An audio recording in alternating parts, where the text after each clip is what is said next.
su programa dominical de debate y discusión, en donde llevamos la conversación que marca el rumbo político y social del país. Juan Luis Font no se encuentra esta noche, está en la ciudad de Nueva York, donde recibe un reconocimiento de la prestigiosa Asociación de Estudios Latinoamericanos a su trayectoria y labor periodística, tanto desde el nivel guatemalteco como el aporte que ha hecho hacia el estudio de las ciencias latinoamericanas.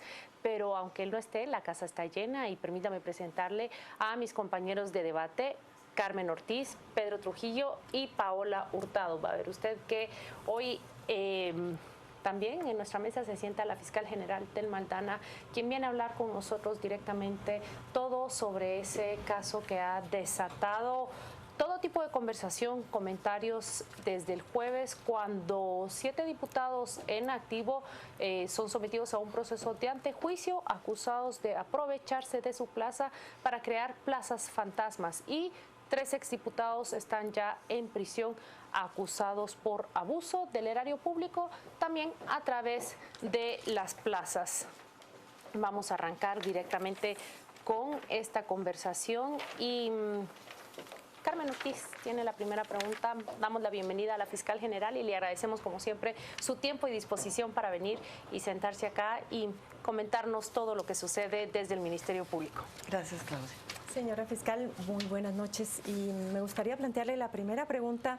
Se ha estado haciendo énfasis en el caso o enfocado el tema en los diputados al Congreso de la República, pero si alguna novedad, por llamarlo de alguna manera, ha tenido este caso es las personas que aparentemente firmaron un contrato para una plaza fantasma. Y quiero decir aparentemente porque no sabemos si ustedes ya lograron determinar que esas personas realmente firmaron esos contratos o no hubo la posibilidad de alguna usurpación de identidad, por un lado, y por el otro, ¿a qué delitos estaríamos refiriendo en este caso y qué penas si fueran encontradas culpables? En relación a las personas que firmaron los contratos, el juez Contralor les va a citar y vamos a escuchar sus declaraciones. Estamos en el proceso de análisis porque habrá que establecer qué rol tuvieron dentro de estos casos. Tenemos que investigar, por ejemplo, hasta las cuentas bancarias de los diputados, pero esto será hasta que se declare que ha lugar a formación de causa. Es decir, que ahorita no está la plena certeza de que ellos pudieron ser contratados, sino se tiene que hacer toda un análisis una vez se los cite. Así es. Okay. Señora fiscal, yo lo primero que voy a protestar es por esto de género, todas las paridades de género y tanto discutir la paridad de género y me han dejado ahí solo. Dicho esto, estamos en un debate sobre el antejuicio y usted dijo en algún momento lo mejor es que ningún funcionario público, eso interprete yo, por si usted me corrige, tenga antejuicio, es decir, usted es antijuicio. Si estos diputados ahora señalados para los que se ha pedido el antejuicio no tuvieran antejuicio, la labor del Ministerio Público, ¿en qué se habría visto favorecida? Para que el ciudadano entienda realmente cómo ustedes, con antejuicio o sin antejuicio, tienen unas barreras. ¿Qué les hubiera facilitado? No los podemos arraigar porque el antejuicio les da inmunidad y no nos permite el arraigo. Luego, no podemos profundizar en las investigaciones. Tenemos que hacer investigaciones muy preliminares. No podemos pedir autorización para allanamientos en sus viviendas, en sus oficinas personales. No podemos investigar a través de la IBE sus cuentas bancarias. Realmente es poco lo que se puede investigar. Pero en esta investigación lo importante es que sin lesionar la inmunidad, sí pudimos hacer una investigación muy preliminar y logramos establecer que muchas de las personas contratadas no llenan el perfil. Por ejemplo, los asistentes deben de tener nivel profesional y pudimos establecer, de acuerdo a los expedientes que se analizaron, que son bachilleres o tienen una formación de nivel medio y no profesional, a pesar de que los salarios sí estaban en 10,000, 8,000, 15,000 quetzales. Y esta es una de las modalidades. es una contratación irregular. La otra modalidad es la de plazas fantasmas.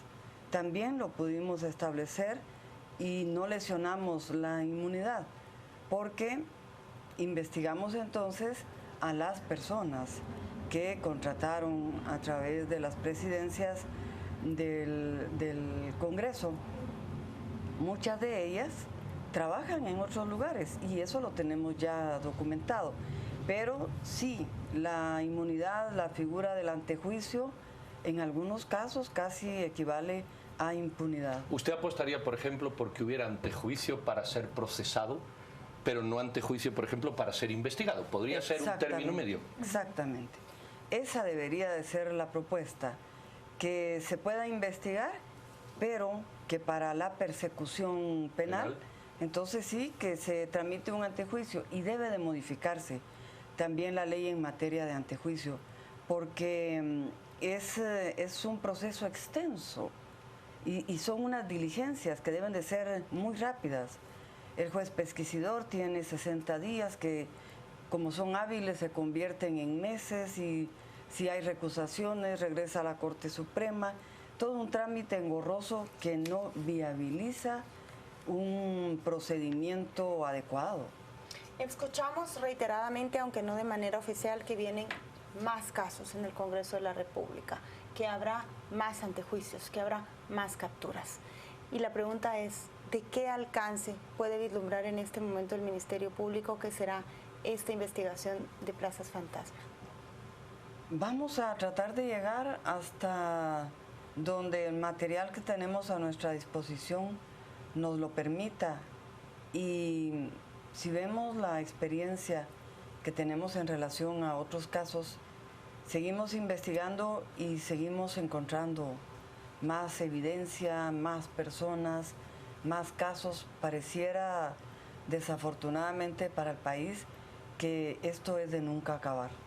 Yo le quiero acabar, perdón, solo para redondear la idea, fiscal, ¿hasta qué legislatura se puede pensar que alcanza los documentos disponibles o hasta... Y el personal. Y personal. Tenemos que evaluar muchos aspectos, por ejemplo, la prescripción. Si hay prescripción, dependiendo de los hechos, no podemos perder el tiempo en esos casos. Vamos a seguir con el análisis de acuerdo al material que disponemos. De repente incluso puede aparecer un colaborador eficaz, no lo hay en este momento, pero es una figura importante que, si se trata de delincuencia organizada, puede utilizarse. Es decir, en estos casos no descartamos nada y no descartamos a nadie. Ahora, tengo una duda. Los diputados hasta el momento y los exdiputados no son acusados bajo delitos de delincuencia organizada. No. Hasta ahora. Hasta ahora. Pero aún así ustedes vislumbran un escenario en el cual cualquiera de los acusados quiera colaborar y explicar cómo funcionaba esas operaciones. He hecho un poco de matemáticas con las cifras que ustedes presentaron y me llamaba la atención con X candidato, X diputado, lo siguiente: el número de contrataciones puede generar entre 4 y 5 millones de ingresos anuales. ¿Ese dinero a dónde iba? ¿Quedaban estas personas? Porque las contrataciones irregulares tengo entendido que sí estaban dentro, pero las fantasma no. ¿A dónde iba a parar todo ese dinero? Sí, ese análisis lo tenemos que realizar y lo hacen analistas financieros de la Dirección de Análisis Criminal del Ministerio Público y expertos de la Comisión Internacional contra la Impunidad en Guatemala. Tenemos que realizar a profundidad ese análisis y tenemos que analizar también las cuentas bancarias de todos los involucrados. Pienso rápidamente en el caso del expresidente del Congreso, Pedro Muadi, que ingresa a su proceso bajo similares condiciones que los ahora diputados y exdiputados, pero ahora enfrenta una acusación por lavado de dinero. ¿Es así de crudo el escenario que les puede esperar a estos 10 que ahora enfrentan proceso? Puede ser así, aunque en el caso Muadi es otra modalidad, porque recordemos que les abrieron las cuentas bancarias a los agentes de seguridad, que Claudia Bolaños cada mes retiraba el dinero en efectivo y le entregaba una cantidad, 2.000 quetzales, no recuerdo bien, 2.000 quetzales a cada uno de los agentes y el resto lo depositaba en una cuenta bancaria. Al investigar la cuenta bancaria nos damos cuenta que estaba a nombre de una empresa y al investigar la empresa establecemos que la misma aparece como representante legal el señor Muade. ¿Y este dinero quién lo cobraba de estas plazas que ustedes han revelado desde el jueves? Iba a la empresa y la empresa aparece como representante legal el señor Muade. No, me refiero al dinero de las plazas de los diputados que han acusado el jueves recién pasado. Estamos en el análisis. Claro. Me llama la atención, señora fiscal, que en un caso en particular, creo que es el del diputado Carlos Herrera, exdiputado, él tenía contratada a una nieta. Dentro de las acusaciones y los delitos que están pues ahorita en fase de ser comprobados, no se menciona el nepotismo. ¿Qué pasa con esto que es tan frecuente no solamente en el Congreso de la República, sino en otras dependencias? En este momento lo que estamos tratando de imputar es el peculado por sustracción, que es un delito bastante grave, cuya pena de prisión puede llegar hasta los 10 años, abuso de autoridad que evidentemente se dio desde el momento en que, aprovechando la investidura del cargo, se facilitaron contrataciones irregulares y plazas fantasmas. ¿Podría llegarse en algún momento también a tipificar o a acusar por el delito de nepotismo? Podría suceder porque hemos obtenido más documentación del Congreso de la República que está en análisis. Desde el viernes empezaron a escucharse las reacciones que uno intuye que vienen de los aludidos en las diligencias del jueves. Hay ya una intención de desacreditarla a usted, de insinuar que todo esto es porque usted tiene aspiraciones políticas, de desacreditar la investigación del Ministerio Público, la participación de la CICIG. ¿Contemplaron ustedes este impacto y qué hará el Ministerio Público ante una posible campaña que se vuelque contra ustedes? No vamos a hacer nada. Yo no estoy para defenderme de ataques políticos, sino para acusar en el proceso y ante juez competente. Sin duda las estructuras criminales reaccionan y en el país son poderosas y es hasta normal que reaccionen. Lo que sí es cierto es que ningún ataque de esa naturaleza, ningún comentario de esa naturaleza va a incidir en el proceso. Ningún juez va a considerar a la hora de resolver esos comentarios. Señora fiscal, usted ha generado un tsunami y esto es lo que está pasando en el país. La pregunta, pero yo quiero que no sea humilde, que sea clara. ¿Es usted? ¿Es CICIG? ¿Es otro ministerio público? Porque es increíble que hace un año o año y medio las cosas no funcionaban, o hace dos, póngale, no funcionaban, no le demos más vueltas, sencillamente no funcionaba. Y ahora de pronto, no sé, como en una efervescencia brutal, sale todo lo que se decía que había y lamentablemente lo había. ¿Cómo se entiende eso? ¿Es usted que tiene una capacidad de trabajo impresionante y no duerme, que parece que no duerme? ¿Es el señor Iván Velasco? Pero dos personas no hacen eso. ¿Cómo entendemos los ciudadanos del día a la noche, del blanco al negro? Yo creo que hay un proceso anterior que no trascendió porque no debía de trascender. Cuando en el año 2009 el Ministerio Público y la Comisión Internacional contra la Impunidad iniciaron con proyectos importantes dentro del Ministerio Público. La instalación de la Unidad de Métodos Especiales de Investigación de Escuchas Telefónicas, la creación de la Dirección de Análisis Criminal, que es la DAC, luego las reformas a la Ley contra la Delincuencia Organizada, que establecieron, por ejemplo, el colaborador eficaz. Todos esos instrumentos, todas esas herramientas las estamos utilizando. Y luego la coincidencia de dos voluntades, como es la del comisionado y la mía, de llegar al fondo de las investigaciones, de no tolerar ningún acto que pueda empañar esas actuaciones que son legítimas, que estamos actuando con objetividad, con transparencia y sin ánimo ni de perjudicar ni de favorecer a nadie. Simplemente guiar las investigaciones, y cuando vemos que los casos están listos y que ambos y nuestros equipos están convencidos, salimos con el caso. Permítame un clip. ¿Usted se sorprende todavía?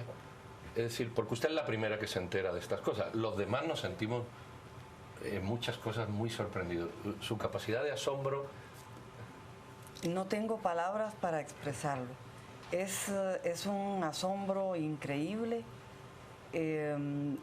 Al día siguiente de que salimos con los casos, o el mismo día, yo estoy como que estuviera de pésame. De verdad es asombroso. Nunca me imaginé que Guatemala funcionara así.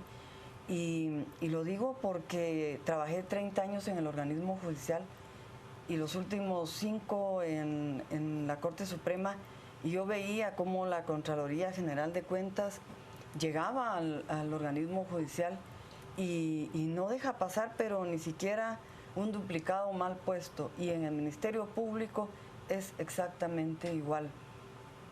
Un pequeño error, inmediatamente tenemos el hallazgo de la Contraloría, y son errores que luego se corrigen o se explican. Pero en otras instituciones pareciera que la Contraloría nunca estuvo. Y eso es algo que no logro entender, que me asombra más. ¿Dónde estaba la Contraloría General de Cuentas en el año 2014, en el año 2015, a principios? ¿Dónde estaba la Contraloría General de Cuentas que no se percató de esto? Y yo creo que hay una delegación de la Contraloría General de Cuentas, y la hay en cada uno de los ministerios de Estado, pero pareciera que no.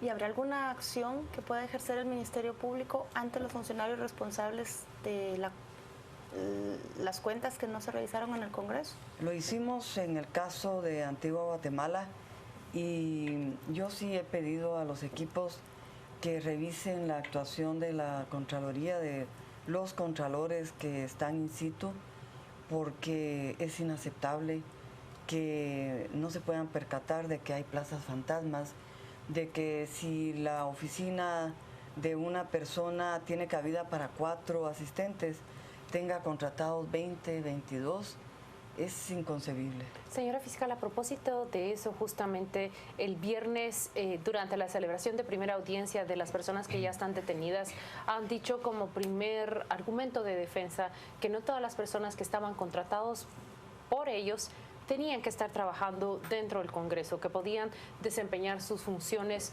fuera de él. ¿Cómo responde usted ante ese argumento? No, es inconsistente totalmente.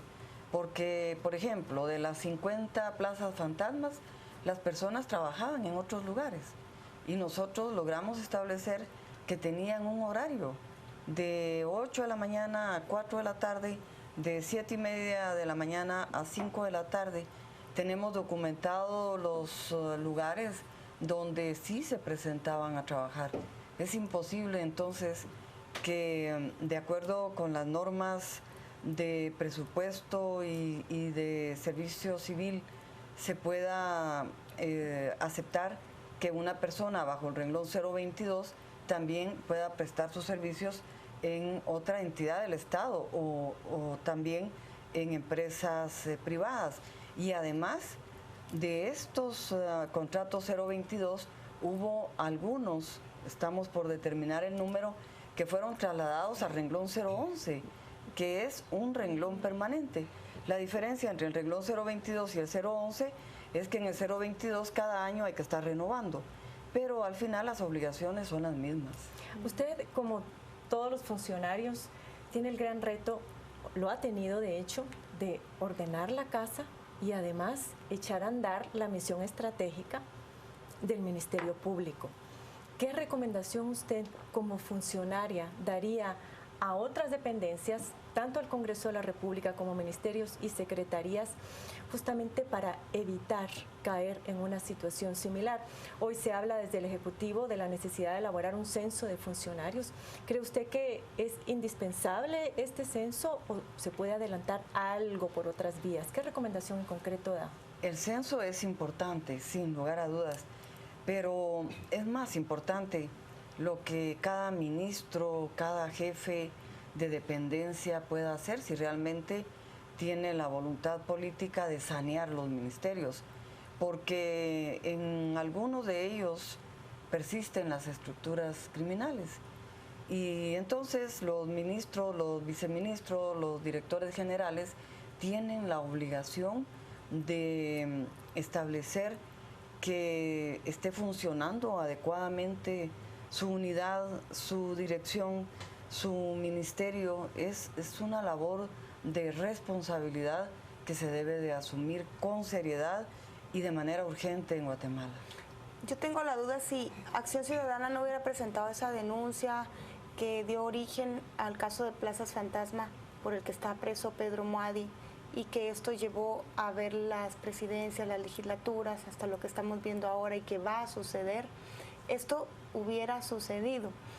¿Habría habido posibilidad que si alguien no dice, quiero decirle a una organización de la sociedad civil como es Acción Ciudadana, que yo soy testigo de esto, será solo así la manera de que estos casos se conozcan, señora fiscal, que alguien se atreva a hablar? Por supuesto. ¿O hay una forma de empezar a ver desde las bases de las instituciones para ver cómo están constituidos los salarios, los puestos, y encontrar esto que no se necesite alguien que denuncie? Yo creo que la denuncia ciudadana es fundamental, y justamente el caso de las plazas Muadi y la denuncia de Acción Ciudadana es una muestra, porque es una denuncia responsable, es una denuncia con sustento y es una denuncia que tuvo resultado, y que si no se hubiese presentado para el Ministerio Público y la CICIG, realmente hubiese sido sumamente difícil poder entrar al Congreso, llevarse qué documentos. Sin embargo, con esta denuncia, pues permitió esa guía y esa luz que se requiere en las investigaciones. En muchos casos dicen, pero que el Ministerio Público lo haga de oficio. No es fácil. ¿Por qué? Porque el Ministerio Público no puede ser la Contraloría General de Cuentas, no puede ser la IBE, no puede asumir el rol de otras dependencias. Es difícil. Aquellos hechos notorios, aquellos hechos evidentes, por supuesto que de oficio puede intervenir el Ministerio Público, pero la denuncia es fundamental. Señora fiscal, usted sabe que muchas veces se han encontrado irregularidades dentro del Ministerio Público.